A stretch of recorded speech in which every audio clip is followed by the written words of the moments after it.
Welcome to the journey of success through simplest and target-oriented approach. Like, subscribe, share, target with Professor P's Positive Way.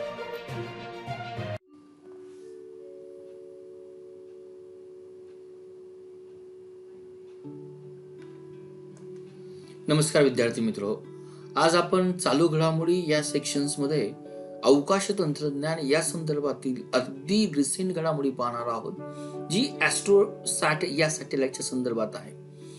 AstroSat satellite हा जरी आपण 2015ला जरी launch केला असेल, तरी 2020 मध्ये या ॲस्ट्रोसॅटने युनिव्हर्स किंवा युनिव्हर्समधील अनेक ज्या दीर्घिका आहे, त्या गॅलेक्सीज आहे, त्या गॅलेक्सीच्या उत्पत्ती मागे प्रकाश हा कशा पद्धतीने येतो किंवा त्याची निर्मिती कशी होते, त्याचं डिटेक्शन करणं या दृष्टीनं महत्वाचा शोध लावलेला आहे. आज आपण या व्हिडिओमध्ये ॲस्ट्रोसॅटने प्रारंभिक युगाच्या प्रकाशाचा कसा शोध लावला त्या मागची पार्श्वभूमी आपण समजून घेणार आहोत. हा व्हिडिओ जर विद्यार्थी मित्रांनो तुम्हाला आवडला असेल तर 4 पद्धतीने तुम्ही थँक्यू मला म्हणू शकाल. 1 या व्हिडिओला लाईक करून, 2 हा व्हिडिओ आपल्या मित्रपरिवारामध्ये शेअर करून, 3 टार्गेट कॉम्पिटिटिव्ह एक्झाम या चॅनलला सबस्क्राईब करून आणि भविष्यामध्ये अशा अनेक व्हिडिओ बनवण्यासाठी मला तुमच्या मोटिवेशन आणि सहकार्याची गरज आहे. या व्हिडिओच्या शेवटी दिलेल्या पेटीएम नंबरवर आपण एक व्हॉलंटरी डोनेटर व्हावं ही एक इच्छा आणि आकांक्षा. Let's target competitive exam with professor B is positive way. सर्वात प्रथम आपण जी काही रिसेंट न्यूज आहे ती पाहणार आहोत. भारतातील जो काही ॲस्ट्रोसॅट आहे हे पहिल्यांदा समजून घ्या. ही भारतातील स्पेस तंत्रज्ञानामध्ये किंवा भारतातील एक वन ऑफ द अचिव्हमेंट, ही भारतातील पहिली वेधशाळा आहे. आपण तिला असं म्हणूया की पहिली दुर्बीण आहे जी सॅटेलाइटवर आहे किंवा सॅटेलाइटसह जी दुर्बीण आहे तिलाच आपण टेलिस्कोप म्हटलं जातं. आज 2015ला आपण ही दुर्बीण लॉन्च केली. आज 2020 मध्ये या दुर्बिणीने जवळजवळ 9.3 वर्ष, जे काही लाईट वर्ष आहे, इतक्या दूर असलेली ही जी काही गॅलेक्सीज आहे किंवा आपण तिला म्हणू दीर्घिका म्हणूया AUDFS0, या गॅलेक्सीकडून आलेला जो काही अल्ट्राव्हायोलेट रेज आहे त्या रेजचं डिटेक्शन केलेलं आहे. प्रश्न पडतो, या रेजचं डिटेक्शननी महत्व काय होतं? तर ज्या काळामध्ये ज्या गॅलेक्सी निर्माण झाल्या, त्या गॅलेक्सी निर्माण होत असताना जो काही प्रकाश निर्माण झाला, त्या प्रकाशाचा अभ्यास करून आपल्याला या युनिव्हर्स निर्मिती मागील काही कन्सेप्ट शोधण्याचा मानव या दृष्टीने प्रयत्न करतो. आणि सर्वात महत्वाचं, भारताच्या या वेधशाळेने, या टेलिस्कोपने हा शोध लावल्यानंतर ही एक आपल्याला मोठी अचिव्हमेंट आहे. कशी अचिव्हमेंट आहे ती आपण नेक्स्ट स्लाइड्समध्ये पाहूया. सर्वात अगोदर भारताच्या दृष्टीनं ही अचिव्हमेंट का, या ठिकाणी एक गोष्ट लक्षात घ्या की ही जी काही अचिव्हमेंट आहे ही एकट्या भारताने नाही, या प्रकल्पामध्ये वेगवेगळ्या देशाचे सायंटिस्ट इन्व्हॉल्व झाले होते. ही सर्वात महत्वाची गोष्ट आहे. यामध्ये नेदरलँड्स पासून, अमेरिकेपासून, फ्रान्स पासून, स्वित्झर्लंडमध्ये शास्त्रज्ञ या प्रोजेक्टमध्ये इन्व्हॉल्व होते. अजून एक दुसरी गोष्ट, अमेरिकेनं 1990 मध्ये जो काही HST प्रोजेक्ट, ज्यालाच आपण हबल स्पेस टेक्नॉलॉजी किंवा टेक्नॉलॉजी म्हणण्याऐवजी आपण टेलिस्कोप जो काही लॉन्च केला होता, या टेलिस्कोपला देखील प्रयत्न करून देखील हा जो काही प्रकाश आहे, हा अल्ट्राव्हायोलेट प्रकाश डिटेक्ट करणं शक्य होत नाही. का शक्य होत नाही? कम्पॅरेटिव्हली आपण नेक्स्ट स्लाइड्समध्ये दिसेलच, हा जो काही टेलिस्कोप जो काही भारताचा आहे, अगदी त्याचा जो काही डायमीटर्स आहे या सॅटेलाइटवरचा 38च्या दरम्यान आहे, अगदी छोटासा आहे कम्पॅरेटिव्हली. परंतु हबलच्या संदर्भामध्ये ज्यावेळेस हे अल्ट्राव्हायोलेट लाईट हे दीर्घिकेकडून येतात, त्यावेळेस ते लाईट या हबलपर्यंत येईपर्यंत, डिटेक्शन होईपर्यंत ते पूर्णपणे फेंट होतात. म्हणजे या ठिकाणी हबल टेलिस्कोप असक्सेस ठरतो. त्या ठिकाणी आपल्या ॲस्ट्रोसॅटनी ही आपण या ठिकाणी बाजी मारलेली आहे. आता या ॲस्ट्रोसॅटवर एकूण 5 आपण पेलोड इस्टॅब्लिश केलेले. त्यातील सर्वात 5वा जो काही प्लेड किंवा पहिला जो काही प्लेड लोड्स आहे त्यालाच आपण म्हटलेले अल्ट्राव्हायोलेट इमॅजिंग टेलिस्कोप. या पेलोडने किंवा त्यावर जी काही विविध 5 इन्स्ट्रुमेंट आहे त्या पेलोडने नावच दिले की अल्ट्राव्हायोलेट इमॅजिंग टेलिस्कोप. की वातावरणातील आपल्याला वातावरण हा शब्द वापरणं बिलकुल योग्य होणार नाही, कारण ही टेलिस्कोप ही वातावरणाच्या बाहेर almost more than lower earth ऑर्बिटमध्ये आहे. त्यामुळे हा शब्द मी या ठिकाणी मागे घेतो. स्पेसमध्ये जे काही अल्ट्राव्हायोलेट रेज ज्या दीर्घिकेपासून येतात ते डिटेक्ट करण्यासाठी ही अल्ट्राव्हायोलेट इमॅजिन टेलिस्कोप ही अगदी 38 सेंटीमीटर व्यासाची दुर्बीण जी काही आहे त्या दुर्बिणीने या ठिकाणी हा प्रकाश नोंद केलेला आहे. आता हे समजून घेण्या अगोदर हिचं महत्व, ॲस्ट्रोसॅटचं महत्व, दुर्बिणीचं समजून घेण्या अगोदर आपल्याला अजून एक कन्सेप्ट समजणं गरजेचं आहे, जेणेकरून आपल्याला ॲस्ट्रोसॅटचं महत्व समजून येईल. हा जो एक कन्सेप्ट आहे, पहिल्यांदा आपण ज्या थेरीला आपण युनिव्हर्सची निर्मिती झाली त्या थेरीला आपण महास्फोट असं म्हटलं जातं, बिग बँग असं म्हटलं जातं. हा बिग बँगच्या काळामध्ये संपूर्ण युनिव्हर्स एक अंधार युगामध्ये होतं. त्या ठिकाणी प्रकाश हा भाग नव्हता. आता बिग बँग थिअरी ज्यावेळेस महास्फोट झाला, महास्फोट झाल्यानंतर की या महास्फोटातून जी काही प्रोटॉन, न्यूट्रॉन आणि इलेक्ट्रॉनची निर्मिती झाली.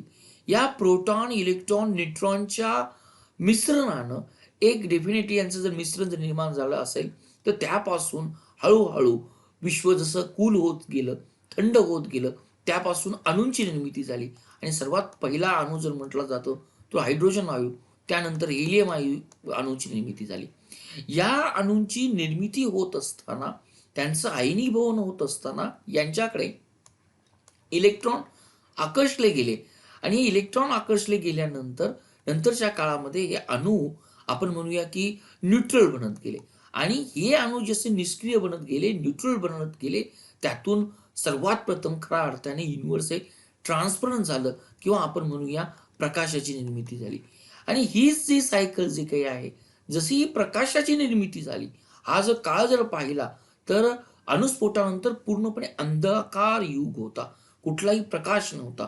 या प्रोटॉन, न्यूट्रॉन, इलेक्ट्रॉनचं मिश्रण, त्यापासून हायड्रोजन, त्यापासून हेलियम आणि त्यांचं आयनीभवन होऊन प्रकाशाची निर्मिती झाली आणि त्यानंतरच्या बऱ्याच दीर्घकाळानंतर हा प्रकाश या गॅलेक्सीतून निर्माण झाला, त्याची निर्मिती झाली आणि आपण असं म्हणूया एका अर्थानं हा अंधकार युग संपला आणि प्रकाशाची निर्मिती झाली. या प्रकाशाची निर्मिती होत असताना यातून परत हे रिसायकल आहे. प्रकाशाची निर्मिती होत असताना परत पुन्हा त्या प्रकाशातून जे काही हायड्रोजन्स आहेत, हेलियम्स आहेत, यांचं आयनीभवन झालं, त्यांचं विभाजन होऊन परत पुन्हा सायकल तयार झालं, प्रोटॉन्स आणि इलेक्ट्रॉनची निर्मिती झाली. ही जी काही कंटिन्युअस प्रक्रिया चालू आहे, या कंटिन्युअस प्रक्रियेपासून जो काही प्रकाश बाहेर पडतो दीर्घिकेतून, त्या प्रकाशाला आपण अल्ट्राव्हायोलेट रेज असं म्हटलं जातं. आणि जर हा प्रकाश आपल्याला डिटेक्शन करता आलं तर ॲटलिस्ट ही दीर्घिका किती वर्षाची आहे किंवा ती आपल्यापासून किती लांब आहे किंवा एकंदरीत विश्वाचा उलगडा होण्यासाठी हे डिटेक्शन करणं सर्वात महत्त्वाचं होतं. सर्वात महत्त्वाचं, ॲस्ट्रोसॅटनं 2015 लॉन्च केलेली ही वेधशाळा किंवा दुर्बीण आहे. 2016 मध्येच हे अल्ट्राव्हायोलेटचं निरीक्षण केलं होतं, परंतु गेली जवळजवळ 3 ते 4 वर्ष त्यावर काम करून आत्ता हा डाटा आपण फायनलाइज केला आहे, असं या ठिकाणी नमूद करूया. थोडक्यात ॲस्ट्रोसॅटचं महत्त्व विश्वनिर्मितीच्या वेळेस महास्फोटानंतर जो प्रकाश निर्माण झाला, त्या प्रकाशाचं डिटेक्शन करणं हे सर्वात महत्त्वाचं आहे. आज आपण ॲस्ट्रोसॅट या व्हिडिओमध्ये हे शोध पाहत असताना सर्वात महत्त्वाचं आपण ॲस्ट्रोसॅट म्हणजे काय हे पाहतो आणि आयुकाचं त्या ठिकाणी महत्त्व काय आहे. आता या ॲस्ट्रोसॅट जो काही लॉन्च करण्यात आला, तो लॉन्च करण्यात आला 2015ला 28 सप्टेंबरला आपल्यातील श्रीहरिकोट्टामधील सतीश धवन स्पेस सेंटरमधून याला लॉन्च करण्यात आलं. लॉन्च केल्यानंतर हा ऑलमोस्ट आपल्या पृथ्वीच्या वातावरणापासून लोअर अर्थ ऑर्बिटमध्ये आहे, म्हणजे जवळजवळ 650 किलोमीटर हाईटवर आहे. या 650 किलोमीटर हाईटवर असताना या टेलिस्कोपकडून जो काही माहिती येते त्या माहितीचं डिस्ट्रीब्युशन सायंटिफिक कम्युनिटी करण्यासाठी पुण्यातील जे काही आयुका सेंटर आहे, ज्याला आपण inter university centre for astronomy and astrophysics असं म्हटलं जातं, या ठिकाणी हे ASC सेल स्थापन करण्यात आलेलं आहे. त्याचं नावच दिलेलं आहे ॲस्ट्रोसॅट सपोर्ट सेल. म्हणजे या ॲस्ट्रोसॅटकडून जी काही माहिती मिळतं तिचं ॲनालिसिस करणं आणि ती सायंटिफिक कम्युनिटीमध्ये तो डाटा डिस्ट्रीब्यूट करण्यासाठी हे पुण्यातलं सेंटर्स आहे. आणि हा जो काही 9.2 लाईट वर्षचा प्रकाश डिटेक्शन करण्याचं ॲस्ट्रोसॅटनी जे काही काम केलेलं आहे किंवा त्याची नोंद जी काही पहिल्यांदा केलेली आहे ती आज पुण्यामध्ये या आयुका संस्थेमध्ये झालेली आहे. ही निश्चित आपल्याला कौतुकास्पद गोष्ट दिसते. मुद्दाम या साईटच्या संदर्भात किंवा व्हिडिओच्या संदर्भात आपण ॲस्ट्रोसॅट बद्दल माहिती घेऊ, जो ऑलरेडी 2015चा आहे. याचं एक वैशिष्ट्य म्हणजे it is a multi wavelength astrolight आहे. हा जो काही आहे हा आपला इंडियन रिमोट सेन्सिंग, ज्यावेळेस रिमोट सेन्सिंग हा उल्लेख केला जातो, ऑलमोस्ट ते आपल्या पृथ्वीपासून लोअर अर्थ ऑर्बिटमध्ये असतात. म्हणजे पृथ्वीपासून ऑलमोस्ट 1000 किलोमीटर या रेंजपर्यंतचे असतात.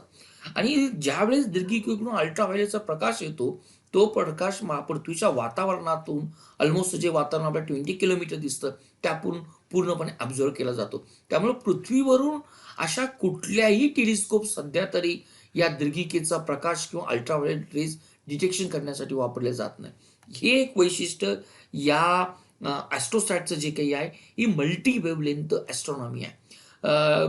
मल्टी वेवलेंथ ॲस्ट्रॉनॉमिकल मिशन म्हणजे भारताचं सर्वात प्रथम विश्वाच्या निर्मिती मागील उलगडा करण्याचं हे सॅटेलाइट मिशन्स आहे. अजून एक वैशिष्ट्य मल्टी वेवलेंथ का म्हटलं जातं की याच्यामध्ये जे काही पे लोड आपण इस्टॅब्लिश केलेले आहेत ते they will going to detect the X ray sources युनिव्हर्समधले विजिबल सेक्शन डिटेक्ट करणार आहे. त्याचबरोबर विश्वामधील जे काही अल्ट्राव्हायोलेट सेक्टर्स आहेत ते एकाच वेळेस इनेबल करणं किंवा डिटेक्शन करण्याचं काम हा ॲस्ट्रोसॅट वेधशाळा या ठिकाणी करते. यामध्ये जवळजवळ ऑलमोस्ट 5 पेलोड्स आहेत. ऑलमोस्ट हा 5 वर्षाचा आहे. त्याचा कार्यकालच आपल्याला 2015 ते 2020 यामध्ये दिला होता.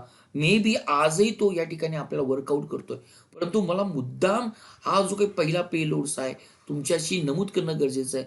कारण याच पेलोडने अल्ट्राव्हायोलेट इमॅजिंग जे काही टेलिस्कोप्स आहे याच पेलोडनी आज आपल्याला जो अल्ट्राव्हायोलेट जो काही प्रकाश आहे ते डिटेक्शन करण्याचं काम या ठिकाणी केलेलं आहे. त्यामुळे आपण याचं नाव पेपरच्या दृष्टीने सर्वात महत्त्वाचं या ठिकाणी घेऊया.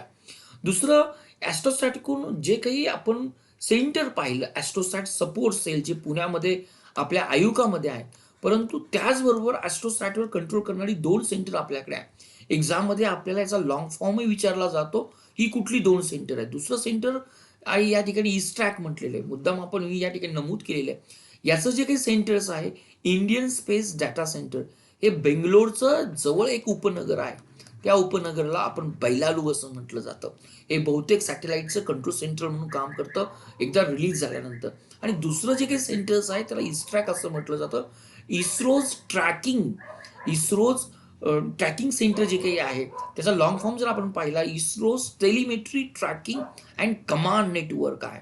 हेही सेंटर आपल्याला हे बेंगलोर जवळ दिसतं. त्यामुळं विद्यार्थी मित्रांनी 2 सेंटर लक्षात ठेवा. त्यांची लॉंग फॉर्म लक्षात ठेवा. पहिलं जे काही आहे Indian space science data centre बेंगलोरमध्ये आहे. आपण ज्याला बेंगलोर जरी मेन्शन केलं तरी या ठिकाणी अतिउत्तम राहील. आणि दुसरं जे काही सेंटर आहे त्याला आपण इस्ट्रॅक असं म्हटलं जातं. ISRO's telemetry tracking and command network हे आपल्याला इस्रो बेंगलोरमध्ये दिसतं. या व्हिडिओच्या शेवटी जर आपण मिशनचं ऑब्जेक्टिव्ह किंवा आपण जर क्वेश्चन जर पाहण्याचा प्रयत्न करा. आपल्याला एक्झाम्समध्ये अशा स्वरूपाचे प्रश्न विचारले जातात. हे विचारलं की ॲस्ट्रोसॅट मिशनचं खालीलपैकी कुठलं ऑब्जेक्टिव्ह नव्हतं. आपण हे ऑब्जेक्टिव्ह पाहणार आहात. मी तुला व्हिडिओ पॉज करा. हा जरी 2015चा क्वेश्चन जरी असेल तर रिसेंटली ऑगस्टमध्ये या ॲस्ट्रोसॅटनी जी काही अचिव्हमेंट केलेली आहे त्याला अनुसरून हा ॲस्ट्रोसॅटचा प्रश्न आपल्याला येऊ शकतो. पहिलं गेलं to understand the high energy process of binary star. दुसरं दिलं to estimate the magnetic field of pulsar, to study the star birth and regions and to perform the limited deep field survey of the universe. त्यामुळं ह्या विषयच आपला scientific असल्यामुळे जोपर्यंत आपल्याला त्याचं उत्तर माहीत नाही तोपर्यंत सांगणं पूर्णपणे चुकीचं राहील.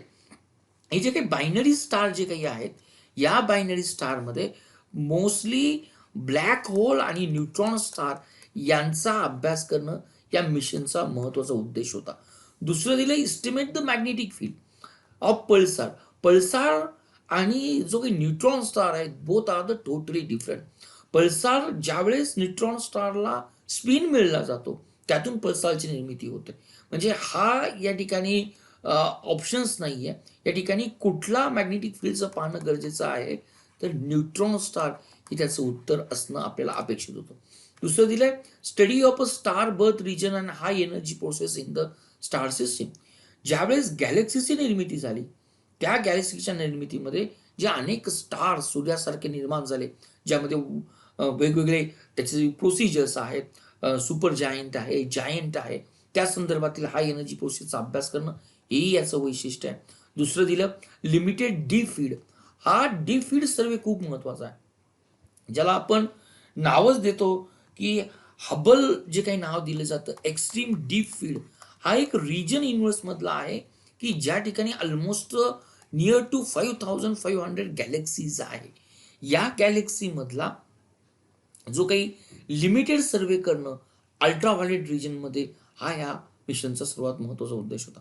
आपण जर या प्रश्नाचं जर उत्तर जर पाहण्याचा प्रयत्न केला तर हे magnetic field not the Pulsar परंतु न्यूट्रॉन स्टार आहे. थोडक्यात ॲस्ट्रोसॅट हा 2015 मध्ये 28 सप्टेंबर 2015 लॉन्च केला, परंतु ऑगस्ट 2020 मध्ये त्यांनी जी काही अचिव्हमेंट केली, गॅलेक्सी पासून जे अल्ट्राव्हायलेट रेज आले ते पहिल्यांदा डिटेक्शन केलं, ही भारताच्या दृष्टीनं प्राऊड ऑफ थिंग काय आहे. कारण अमेरिकेचा जो काही हबल स्पेस टेलिस्कोप आहे, आतापर्यंत या स्वरूपाचे अल्ट्राव्हायलेट रेज डिटेक्शन करण्याला कुठेतरी कमी पडला. म्हणूनच ॲस्ट्रोसॅटचं महत्त्व आपल्या सायन्स टेक्नॉलॉजीमध्ये आणि अवकाश तंत्रज्ञानामध्ये तेवढंच महत्त्व आहे. Thank you for watching Target with Professor Peace Positive Way. We request you to be a voluntary donator to become our prime and pride motivator.